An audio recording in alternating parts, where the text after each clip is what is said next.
Subscribe to Top Tour Zone and press the bell icon and never miss another update. दोस्तों, आज हम आपको बताएंगे हरिद्वार में लगने वाले महाकुंभ के बारे में। भारत में कुंभ मेले का खासा महत्व है। हर 12 वर्षों में लगने वाला कुंभ मेला देश में महत्वपूर्ण पर्व के रूप में मनाया जाता है। कई दिनों तक चलने वाले कुंभ मेले में देश विदेश से लाखों श्रद्धालु आकर यहाँ स्नान करते हैं। कुंभ मेला देश में 4 जगहों प्रयागराज, हरिद्वार, उज्जैन और नासिक में लगता है। इस बार कुंभ मेला धर्म नगरी हरिद्वार में हुआ। इसकी महत्ता को देखते हुए यूनेस्को भारत के कुंभ मेले को मानवता की अमूर्त सांस्कृतिक धरोहर के रूप में मान्यता दे चुका है।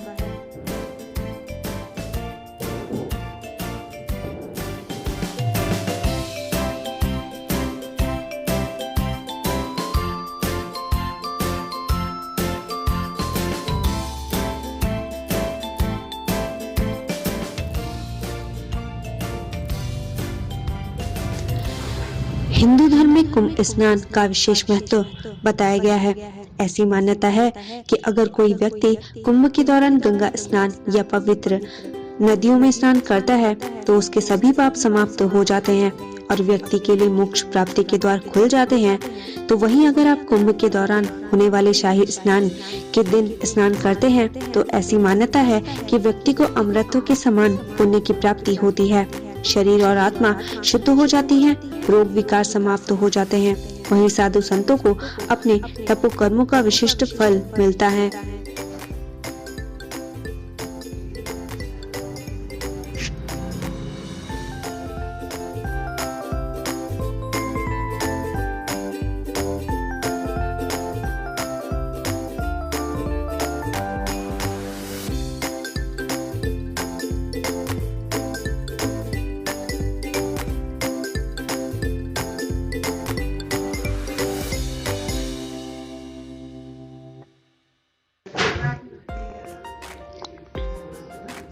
शाही स्नान का नियम यही है कि दिन के पहले अलग अलग अखाड़ों के साधु स्नान करते हैं और उसके बाद ही आम जनता को स्नान करने का मौका मिलता है। शाही स्नान में साधुओं का सम्मान एकदम राजशाही तरीके से किया जाता है, इसलिए भी इसे शाही स्नान के तौर पर जाना जाता है। हिंदू धर्म में पितृ का भी बहुत महत्व है और मान्यता है कि अगर कुंभ के दौरान पवित्र नदियों में स्नान किया जाए तो इससे पितृ भी शांत हो जाते हैं और व्यक्ति पर उनका आशीर्वाद बना रहता है। इसलिए लोग कुंभ स्नान के दौरान पितरों की मुक्ति के लिए पिंडदान भी करते हैं।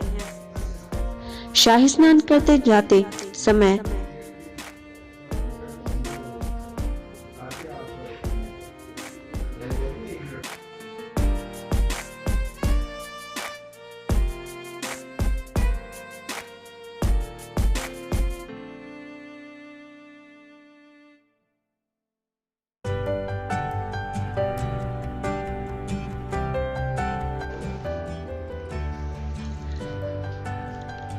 शाही स्नान करने जाते समय साधु संत अपनी अपनी परंपरा अनुसार हाथी या घोड़ों पर सवार होकर बैंड बाजे के साथ या फिर राज्य से पालकी में निकलते हैं।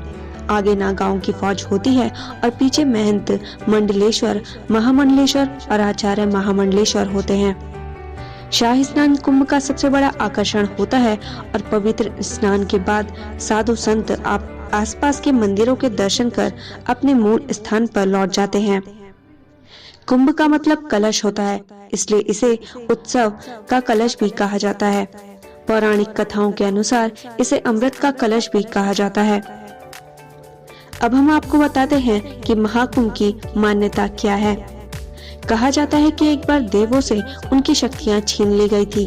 अपनी ताकत फिर से हासिल करने के लिए वे असुरों के साथ सागर का मंथन कर अमृत निकालने के लिए सहमत हुए।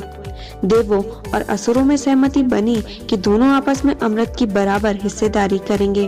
दुर्भाग्यवश देवों और असुरों में सहमति नहीं बनी और दोनों 12 साल तक एक दूसरे से लड़े। इसी दौरान गरुड़ अमृत से भरे कलश को लेकर उड़ गया।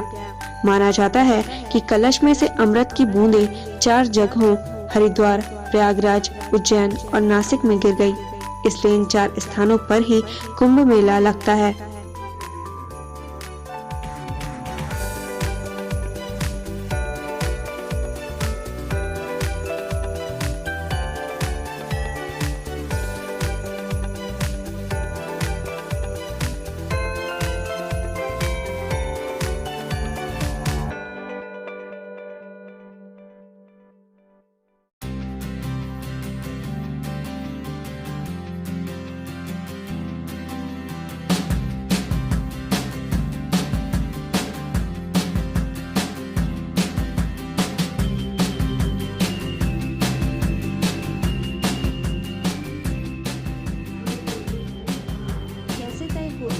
कैसे तय होती है तारीख? ज्योतिषीय भविष्यवाणियां और धार्मिक विचार मेले की तारीखें तय करने में एक भूमिका निभाते हैं। कुंभ मेला हरिद्वार, प्रयागराज, उज्जैन और नासिक में हर 12 वर्षों में लगता है। यहाँ ये भी बता दें कि हर 6 वर्षों में अर्ध कुंभ मेला का भी आयोजन होता है। इसके अलावा प्रयागराज में संगम पर हर साल माघ मेला, जो जनवरी से फरवरी के मध्य से हिंदू कैलेंडर के अनुसार में मनाया जाता है। इस माघ मेले को अर्ध कुंभ मेला और कुंभ मेला के रूप में भी जाना जाता है। यह 6वें और 12वें वर्ष में होता है। अब हम आपको बताते हैं कि स्नान की मान्यताएं क्या हैं। सभी रस्मों में पवित्र स्नान काफी महत्वपूर्ण माना जाता है। माना जाता है कि अमावस्या के दिन पवित्र जल में डुबकी लगाने से पापों से मुक्ति मिलती है और मनुष्य को जन्म, पुनर्जन्म तथा मोक्ष की प्राप्ति होती है। अब हम आपको बताते हैं कि हरिद्वार आप कैसे पहुंच सकते हैं। By air. निकटतम घरेलू हवाई अड्डा देहरादून में जॉली ग्रांट हवाई अड्डा है, जो हरिद्वार से 37 किलोमीटर दूर स्थित है। नई दिल्ली में इंदिरा गांधी अंतर्राष्ट्रीय हवाई अड्डा निकटतम अंतर्राष्ट्रीय हवाई अड्डा है। ट्रेन से। हरिद्वार में स्थित हरिद्वार रेलवे स्टेशन भारतीय रेल के उत्तरी रेलवे क्षेत्र के नियंत्रण में है। इसका भारत के दिल्ली, मुंबई, कोलकाता, चेन्नई, इंदौर, जयपुर, अहमदाबाद जैसे प्रमुख शहरों से सीधा संपर्क है, लेकिन इसमें केंद्रीय भारत के प्रमुख शहरों में सीधा संपर्क नहीं है। सड़क के द्वारा। हरिद्वार दिल्ली, हरियाणा, यूपी, पंजाब और उत्तराखंड के अन्य हिस्सों से आसानी से पहुंचा जा सकता है। राज्य परिवहन और निजी बसों से इन सभी स्थानों से आसानी से हरिद्वार पहुंचा जा सकता है। आगंतुक अपने उपयुक्त समय के आधार पर इन बसों को बोर्ड कर सकते हैं।